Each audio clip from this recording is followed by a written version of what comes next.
What's up, everyone? Tara Roberts here with Fantasy Pros, bringing you my top 10 waiver wire ads for week 5.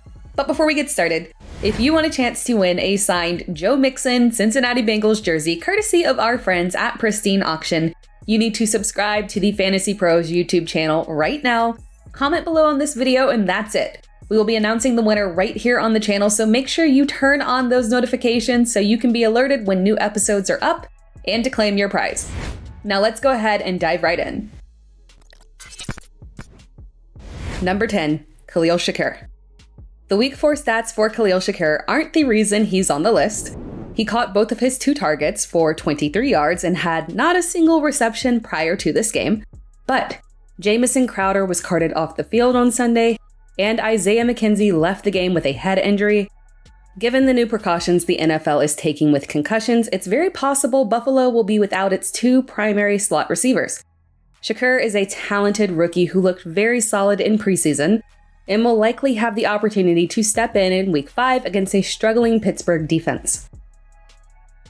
Number 9, Kadarius Tony. If we learned anything from this weekend, it's that the Giants' receiving core is 100% unusable. No receiver had more than 1 reception. The receiving core as a whole had 3 total receptions. Daniel Jones was 8 for 13 for 71 yards, and the vast majority of the offensive damage was on the ground with Saquon Barkley and Daniel Jones. Adding Kadarius Tony is a speculation hold situation. Tony was inactive due to an injury and has 2 receptions for 0 yards on the year. And I wouldn't expect him to suit up in week 5 either, since he didn't practice at all and was declared out fairly early in week 4. But at some point, Tony may be ready to play, and the complete lack of receiving options may force the Giants' hand to push targets Kadarius Tony's way. If you have the room to hold on to him long term, Tony is an interesting stash considering how dynamic and dominating we know he can be when he's healthy. Number 8, Corey Davis. What we want versus what we get are 2 very different things. What we may want to see is target share lean towards talented rookie Garrett Wilson and Elijah Moore, who flashed major talent in 2021. But what we're going to get might just be a healthy helping of Corey Davis. Zach Wilson is back, and Wilson's preference are just different than Joe Flacco's. In 2021, Wilson had 5 full starts before the Jets bye week. Over that time period, Corey Davis had 36 targets. Wilson just has chemistry with Davis. That was his primary target when he entered the NFL. Now, the Jets coaching staff could certainly scheme more volume to Moore and Garrett Wilson, but Davis is worth an ad to see if this trend continues. Number 7, Kenneth Gainwell. Adding Kenneth Gainwell this week isn't trying to capitalize on his week 4 touchdown. This is about grabbing a handcuff and stashing him ahead of time so you don't have to fight the waiver wire. Despite the increase in pass volume for the Eagles, the run game is still very strong. Miles Sanders has had over 80 yards in every game this season outside of week 3. In week 4, he had an incredibly dominating performance of 27 carries, 134 yards, and 2 touchdowns. Gainwell was seen as a solid handcuff during the offseason, but his roster percentage has dipped with Sanders dominating and with other more appealing options available on waivers. But if Sanders were to go down with an injury, Gainwell would likely become an instant RB2. Sanders has only played 12 games in each of the last 2 seasons. If you can afford to stash Gainwell, it could pay off long term. Number 6, Jared Goff. I typically don't include quarterbacks on my top 10 list and like to keep streaming quarterbacks separate. And while Jared Goff is technically a couple percentage points too high to be on the list, I will allow it because it's a quarterback. After 26 completions for 178 yards and 4 touchdowns, Jared Goff has more than earned his spot on my waivers list. I was worried about Goff heading into week 4 without Amon-Ra St. Brown, DeAndre Swift, and DJ Chark, but Goff went off against Seattle.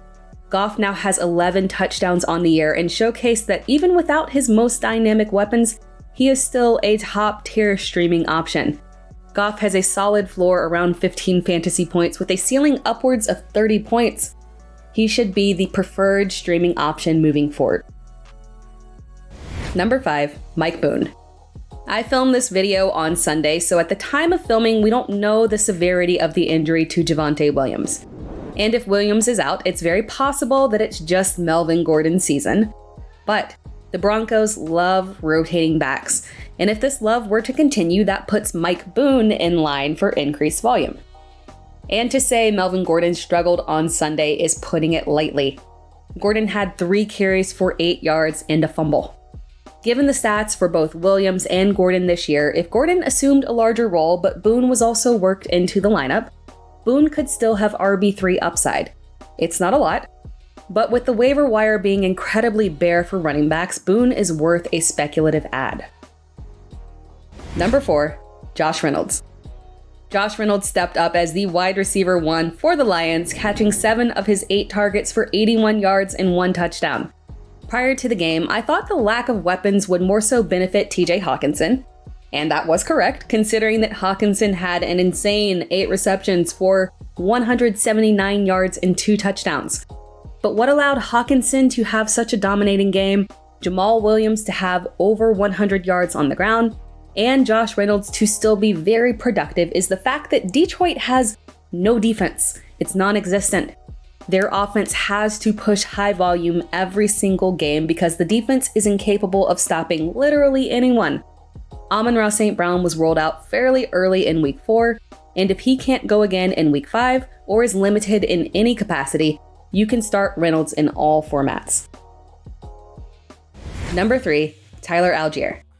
With Marcus Mariota continuing to throw for low volume, the Falcons are relying on their run game and it appears to be working. Cordarrelle Patterson will continue to be the focal point, and his decrease in volume in week 4 is likely the result of him playing through an injury. So I wouldn't go crazy and spend a ton of fab on Tyler Algier, but he's definitely someone who needs to be rostered for long-term value. Alger had 10 carries for 84 yards on Sunday. Caleb Huntley also had 10 carries for 56 yards and a touchdown, but Huntley was just activated from the practice squad. Priority should lean towards Alger, who has been a consistent presence in the run game over the past 3 weeks. Number 2, George Pickens. Week 4 saw George Pickens have a breakout game with 6 receptions on 8 targets for 102 yards, and everything is aligning for Pickens. Mitch Trubisky is out, and we have officially entered the Kenny Pickett era. We knew it was coming, and it felt more likely to come after the bye week, with Pittsburgh's upcoming schedule being very brutal defensively. But Trubisky's consistently awful play forced Mike Tomlin's hand. And while I don't have the snap counts from the game at the time of filming to compare the effectiveness of Pickett versus Trubisky in their time split, I think it's safe to say that Pickett's 10 completions for 120 yards in less than half a game looks far more promising than the 190 yards average per game that Trubisky had heading into week 4. This is fantastic for the long-term value of George Pickens. If Pickens can continue to showcase his talent and demand more target share, he has the makings of a back half league winner. Number 1, Michael Gallup.